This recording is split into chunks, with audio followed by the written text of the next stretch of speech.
Hey, it's Dr. Dan. I wanted to quickly show you guys how you can set up your Fusion 360 so you can work together on the same project and team. And so that's easily done in this data panel thing. So there's a button in the top left that says show data panel. And you can just go down on your name and do the drop down. And you can say, if you're like on a team, if you want to make a new team, you say create or join team.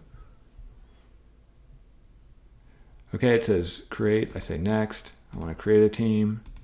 I don't know. BME 303L project.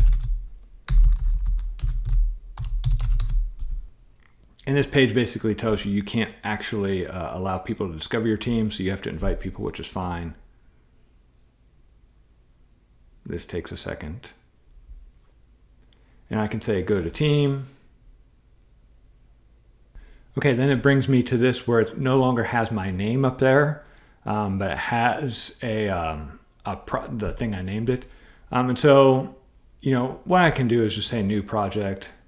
I'm going to redesign project or something like that. And once I have my redesign project, I can click to go start working on it. And then now I have all the data, like all your files that you might have, and also the people. And so this is where you would invite people.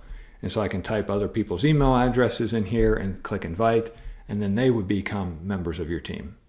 So I know it wasn't that easy to figure all that out, so I wanted to show you. You should be doing this for your groups in class so that you guys can all work on the same project together.